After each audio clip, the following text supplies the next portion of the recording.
Arizona's school superintendent asking the state to pump more money into schools. I think we have an amazing education system. Plus, inside one middle school where a STEM program is helping kids dream big. I would actually like to try and be an engineer. And declared missing in action, now back on American soil. He was a hero. That was such a young guy.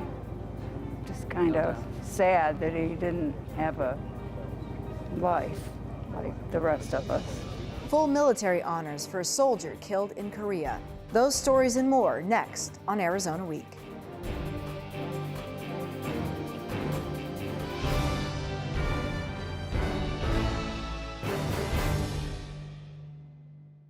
Hello and thanks for joining us. Arizona's School Superintendent Diane Douglas on a listening tour this week. In office for nearly 2 years, she's visited about 40 schools all over the state, talking with teachers, parents, and students. This week in Marana, Douglas, and Safford. Superintendent Douglas made headlines last week when she announced she'd asked the state legislature to pump $680 million into Arizona schools.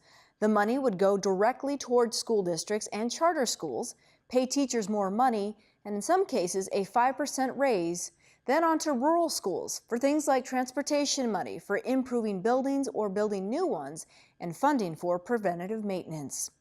Superintendent Douglas says all this is in an effort to make schools safer and more effective. On the listening tour, Douglas hearing firsthand from students. I was reading some of your proposals. Some of them were bringing cursive back into schools. From parents. And I want to see my kids getting access to healthy foods, not being offered unhealthy foods, not being offered snack foods all the time in classrooms. I want to see them have access to physical activity because they're kids. And I want to see them have those rewards to be mentally invigorated. And teachers. We don't really have a teacher shortage in Arizona. We actually have a shortage of certified people willing to teach.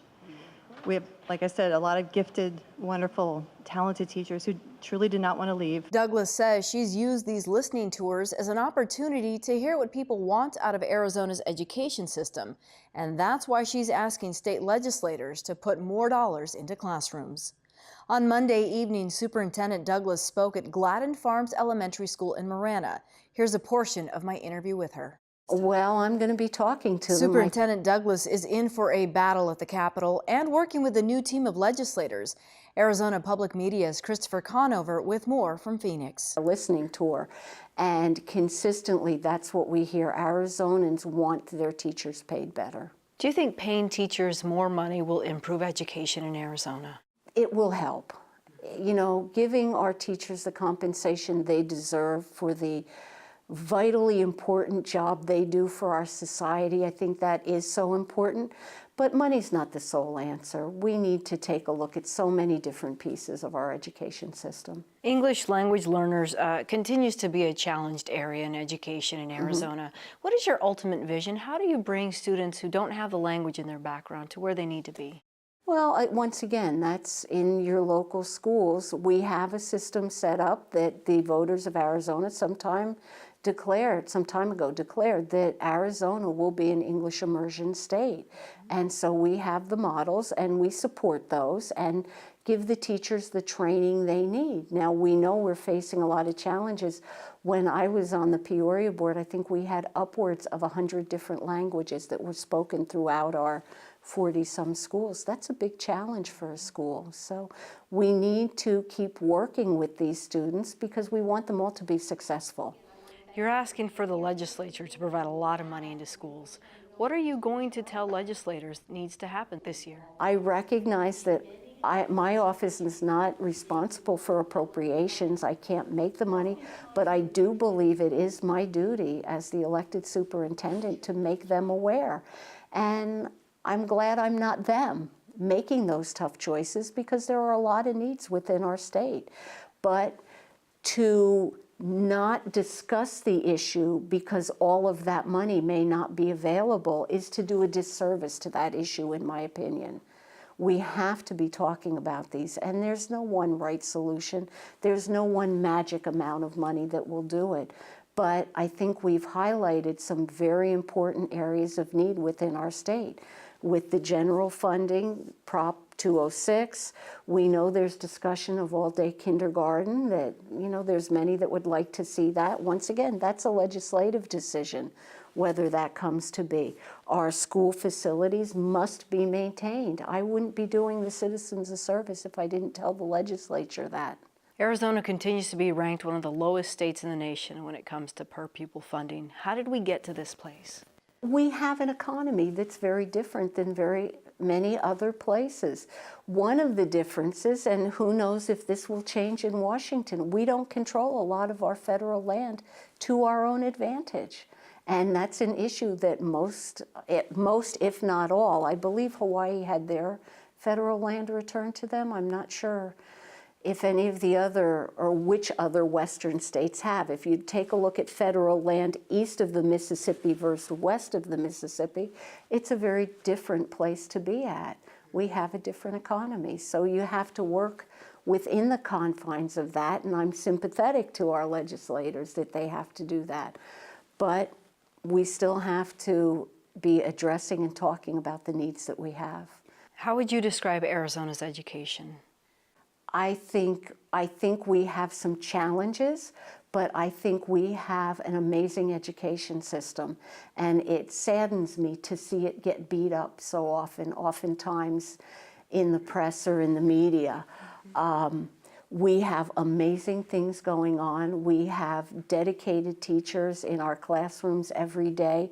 We are the leader in many areas. We have, just an example, we have a state-of-the-art computer system that we've worked on. You know, the legislature has mandated we do that, and we've created it. We have other states that would like to buy that system because it's so good. We have a test for alternative education students that's very cutting edge, was created with some of the best experts in the country. It's a consortium of other states that we worked with.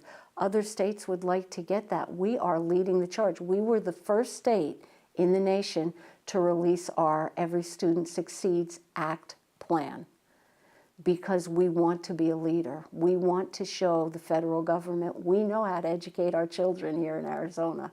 You continue to take some heat from the naysayers, people who didn't support you during your campaign, yet you've traveled to nearly 40 different places over the last 2 years. What does that say about your plans for education in Arizona?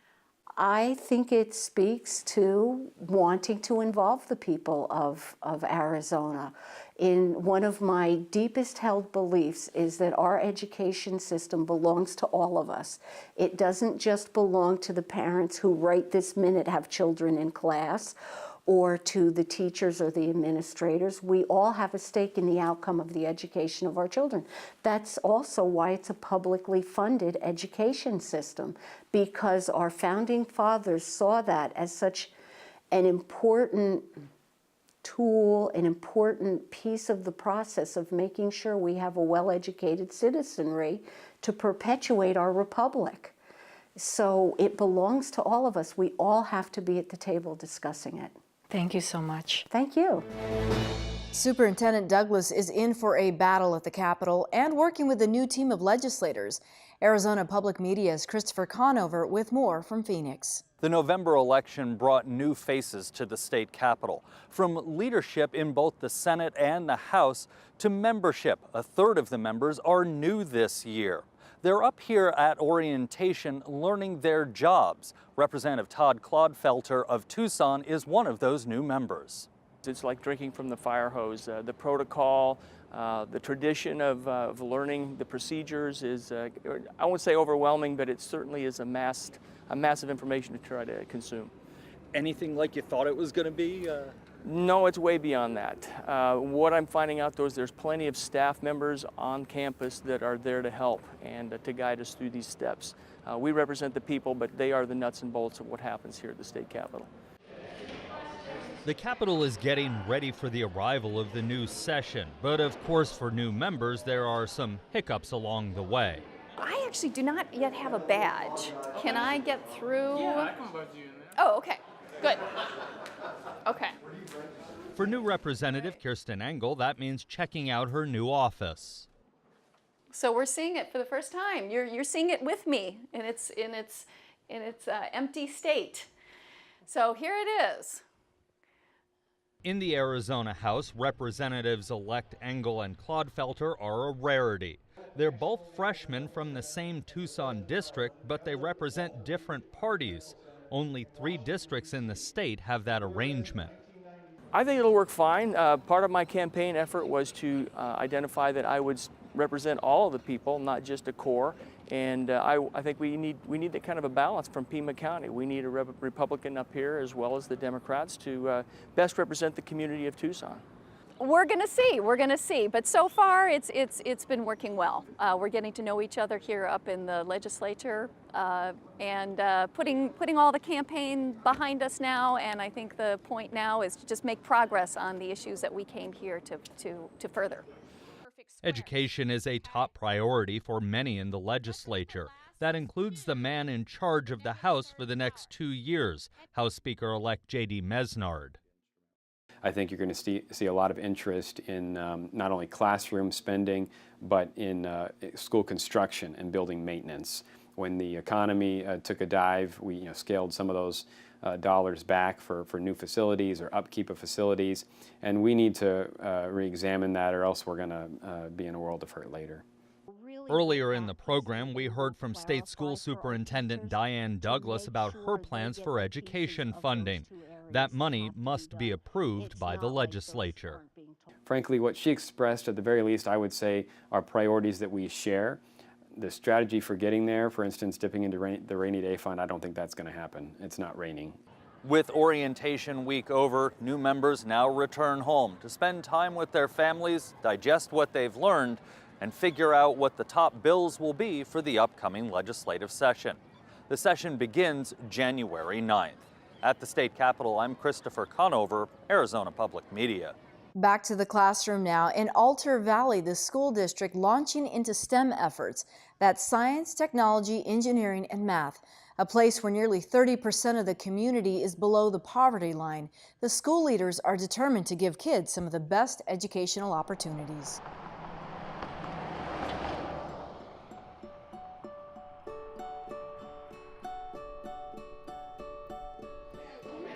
I think the kids love it. They just really, they get into it. There's so many exciting things in the Paxton lab. They have robotics and they have medical imaging. We have kids who say, oh, I want to be a veterinarian. We have kids that will do alternative energy. It's an opportunity for kids to sort of explore what their interests might be. The Paxton-Patterson Labs came to the Altar Valley School District by way of a grant, a competitive one. 100 districts applied. This rural school west of Tucson, one of 7, awarded the funds. Offered to middle schoolers, these tools propel a modern way of learning. It's a program where you have a bunch of different modules or areas, like forensic science or veterinary medicine.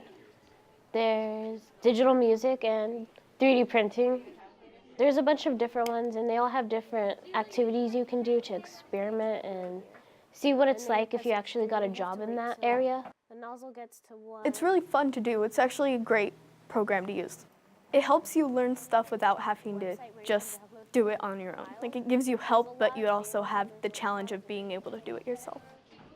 Introduced to programs and systems they've never seen before, improve skill sets, fostering a new dream.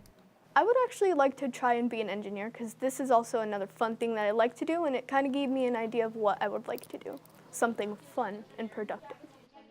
In 1 year, test scores have nearly doubled. The school stepping up to teach a new caliber of student. We're offering now over 20 different modules for kids to see what they like, see what their interests are, and we're able to incorporate, STEM and English in there. The writing has improved significantly. More than science, technology, engineering, and math, this program is setting a new standard. The critical thinking and the reading that takes place in that classroom is amazing. Textbooks they're gone. I really believe that. I think kids learn better now using the computer. I think that's where their skills are. I think kids are born almost with with a phone in their hands. They know the technology quickly. I'm much older, so it takes me a while to figure out the technology, but kids can just figure it out really quickly, and that's the way they learn, and that's what we want to tap into, the way they learn. We've seen some great successes with student test scores, and having a Paxton-Patterson lab opens so many more doors for students that they just had no idea that was even a possibility. If every student could experience it, that'd be really cool. It's just a really good program to help you learn new things. Beyond the classroom, what they learn here laying the foundation for the future.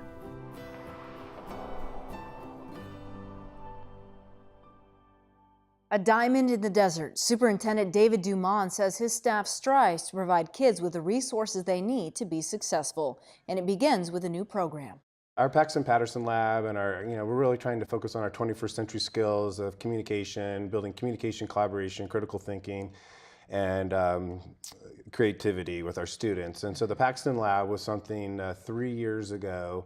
About 4 years ago, we were able to participate in a grant that got us started. 100 schools applied, 7 schools got the grant, and so that's really got the ball rolling. So we decided to pilot the Paxton-Patterson lab, and really focuses on careers for our students out there. We're removed from Tucson, and so we wanted to try to offer opportunities for the kids to be able to learn about different things, and so that's really why we brought Paxton-Patterson to the school. And it's been effective. You said that test scores in some areas have actually doubled? Yes, as we looked at last year's district benchmark scores to this year's district benchmark scores, comparing first quarter data, we've increased anywhere from 20% to 60% on our reading, our math, and our science benchmarks. So we're really excited about what we're seeing so far. We're just wrapping up we're getting ready to start our second quarter of assessments next week, and we'll be comparing that data and looking at how we're doing, but we're expecting similar celebrations. What do you attribute that to? I mean, you can provide these students with this information, but then to see it happen so quickly. Well, really, it goes down to the teachers at Alta Valley Middle School are just an amazing team that works together. Our teacher that we have leading the Paxton-Patterson lab is a huge advocate for the students. And really, they're going in the Paxton lab and they're getting introduced to different careers, but it's really all of the teachers working together, trying to get them to bring everything together. And that's really what STEM is just really about trying to integrate all the different areas and help the students learn about different careers and opportunities. In the piece that we saw, some of these kids are saying, I never thought about being an engineer, but maybe now I want to. Is that the idea behind this? It is exactly the idea. And it's also, it's the idea, I mean, we have laser technology, we have forensic science, so they're able to choose a career that they might be interested in. And 9 times out of 10, the students are like, I love it. And, you'll have a student be like, oh, well, maybe this might not be the career for me, but they complete the module, they're successful. So it's a learning opportunity, and that's what we want to do to get them to realize now, to start thinking about what am I gonna do with the rest of my life. This is something that's really new for this community. We're trying to figure out ways to.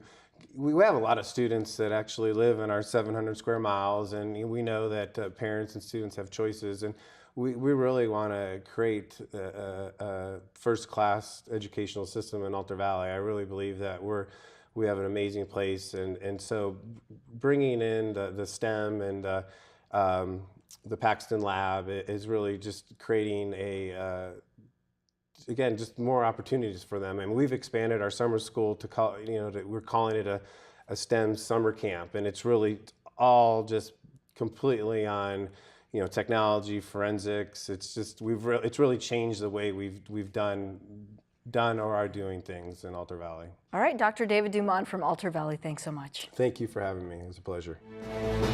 All across the Tucson area, there are STEM efforts in schools. Raytheon, a missile defense contractor and the largest private employer in southern Arizona, says 50% of its charitable giving goes toward increasing STEM education. With more on that, here's my colleague Zach Ziegler and Raytheon spokesman John Patterson. There really is a national imperative to get more students involved in STEM education. That's science, technology, engineering, and math. It's not good when countries like China and India graduate more engineers annually than the United States. And so for our nation to keep its technological edge, we really do need to see more students choosing those careers if they're good in math and science. Because it's not just adding up a column of numbers, it's the application of that. And that's what we try to do, inspiring the next generation of engineers. But also, we need talent. As our population, our workforce ages, we need the next batch of innovators to come in, those young people to come up with new solutions that we haven't even thought of. That happened 20, 30 years ago in aerospace, and we need the next group to come up and innovate as well. So there's two main reasons, those two main reasons are why we're so interested in this. You talk about getting that next batch of talent. How much has that been coming here locally? I mean, there has been efforts from Raytheon for a decade now. Are they starting to pay off? Are you seeing some homegrown talent coming up from Tucson to the U of A and on to Raytheon? You bet we are. Let me, if you will, let me run through some of the community outreach efforts we have centered around STEM education. First and foremost, we do a Math Moves You Day with the University of Arizona every year. We bring high school students to this campus. They build Galileo scopes and they work with our young engineers to get inspired and ask questions and really see that they too, if they have this kind of interest, could have a career at a company like Raytheon. We do math nights at Sunnyside High School where we are mentoring with our employees, mentoring high school students who may be struggling a little bit with calculus or with algebra. Our engineers go down and spend a couple of hours with them, almost in a one-on-one setting, and these students get to understand concepts that may have been difficult for them before. So that's very rewarding for us, and we have no trouble getting volunteers doing that. Do we see the benefits of this? You bet. We've helped raise test scores at Sunnyside as a result of this, and the first batch of high school students that decided to choose engineering as their major at the University of Arizona are graduating, and some of them are coming to work for us. You mentioned the U of A as a pipeline. I'm not 100% sure on the undergraduate, but nearly 2/3 of its engineering graduate students are international students. That represents a bit of a problem when it comes to recruiting for Raytheon, yes? We have to have U.S. citizens. That's not our rule. That's the rule of our number one customer, the Department of Defense. So that shows you why we need to grow talent. We need to have homegrown talent, and it's why we're so interested in inspiring the next generation. Our programs reach from elementary school, if you can believe it, through middle school, through high school, and even college. Let me say a bit about the elementary program. It's called Engineering is Elementary. You'd say, what? You're teaching engineering concepts to elementary school students? But we really are. Those elementary teachers are great at phonics and English and some of those key concepts, but they might be a little intimidated with advanced engineering concepts or even basic engineering concepts. We've purchased a curriculum that we give to them, and then we go into the classroom and we'll build suspension bridges with the third graders using popsicles. There's a lot of math in that, Zach. John Patterson, thanks for joining us today. My pleasure. Thank you. Thank you. Some political news now. Just this week, David Farca, president of the Arizona-Mexico Commission, resigned. A spokeswoman for the commission says Farca stepped down from his volunteer position. It's unclear who will replace him. Other news now. The nation paused to remember the 75th anniversary of the attack at Pearl Harbor. Arizona Governor Doug Ducey traveled to Hawaii, where he visited the USS Arizona Memorial, and he met with World War II veterans. To Phoenix now, honoring a life lost nearly 60 years ago. The remains of Private First Class Daniel Hunt laid to rest at the National Memorial Cemetery of Arizona in Phoenix. A tribute to his service now from my colleagues Nate Huffman and Daniel Holden.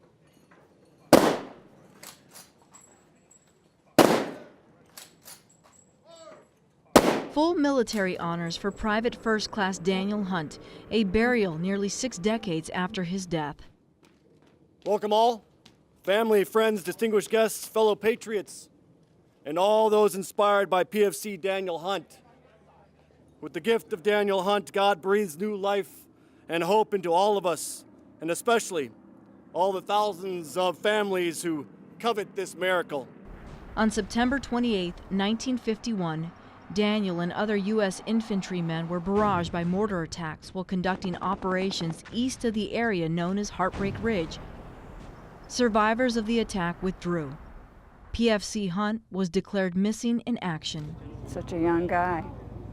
Just kind of sad that he didn't have a life like the rest of us. Just 18 years old at the time, he was one of 17 children from a family in Michigan.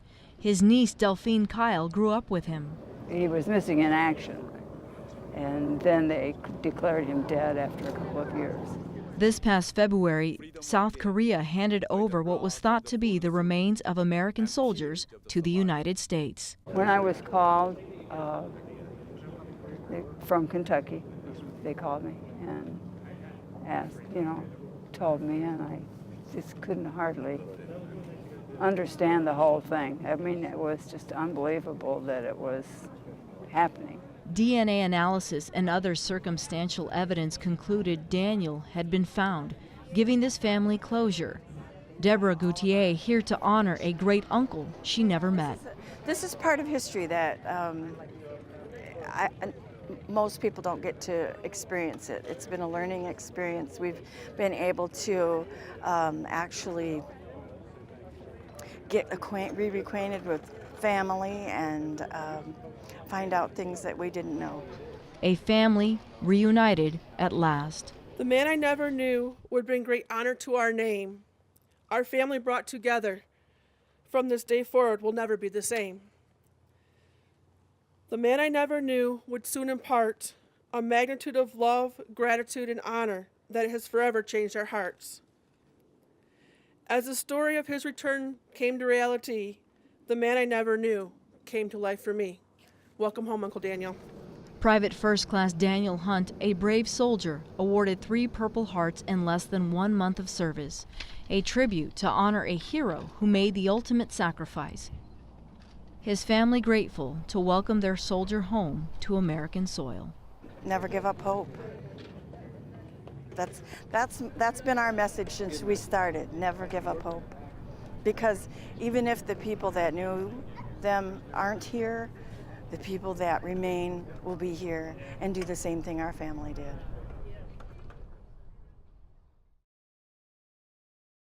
And that's our program. For all of us at Arizona Public Media, I'm Lorraine Rivera.